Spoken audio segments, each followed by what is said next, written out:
ਨੀਟੋ ਇਤਿਹਾਦੀਆਂ ਤੇ ਅਰਬਾਂ ਰੁਪਏ ਖਰਚ ਕੀਤੇ, ਸਾਨੂੰ ਲੋੜ ਪਈ ਤੇ ਸਾਰੇ ਨੱਸ ਗਏ। ਬਰਤਾਨੀਆ ਨੇ ਵੀ ਮਾਯੂਸ ਕੀਤਾ। ਡੋਨਾਲਡ ਟਰੰਪ ਦਾ ਸ਼ਿਕਵਾ ਤੇ ਨੇ ਸਟੋਮਰ ਨੂੰ ਦੱਸ ਦਿੱਤਾ ਕਿ ਹੁਣ ਤੁਹਾਡਾ ਜਹਾਜ਼ ਨਹੀਂ ਚਾਹੀਦਾ। ਵਾਈਟ ਹਾਊਸ ਵਿੱਚ ਮੀਡੀਆ ਨਾਲ ਗੱਲਬਾਤ ਵਿੱਚ ਆਖਿਆ, ईरान के कोल मुज़ाकरात के काबिल क़यादत ही नहीं बची। मेरा ख्याल है नवा ईरानी सुप्रीम लीडर भी जिंदा नहीं।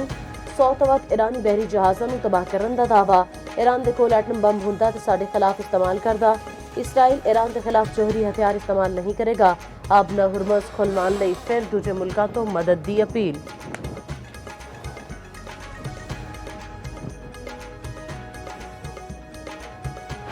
तहादियां दा अपना हुरमुज़ खुलवाने विच मदद लई ट्रंप की दरखास्त उत्ते साफ इनकार। बरतानिया, आस्ट्रेलिया, जापान, जनूबी कोरिया ते फ्रांस वालों अमरीकी सदर नूं ना।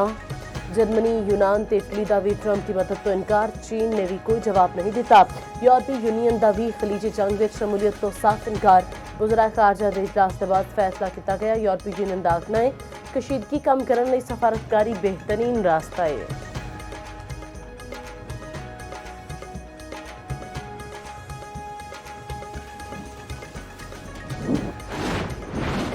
जंग असी शुरू नहीं की। अमरीका तो इसराइल के सामने सरेंडर नहीं करांगे। ईरानी सदर का दो टोक ऐलान आखिया।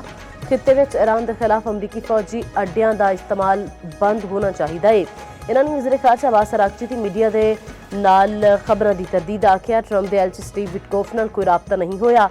विटकोफ नाल आखिरी राबता जंग शुरू होने तो पहले होया सी।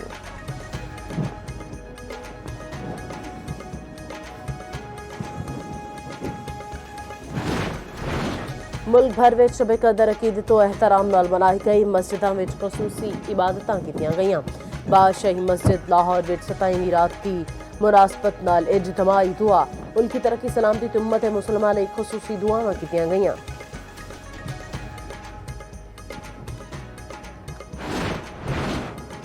ते नेशनल T20 कप के सेमीफाइनल मुकाबले आज खेले जाएंगे। पहला सेमीफाइनल कराची वाइट्स ते सियालकोट विचकार खेला जाएगा। दूसरा सेमीफाइनल एबटाबाद ते लाहौर वाइट्स विचकार होएगा।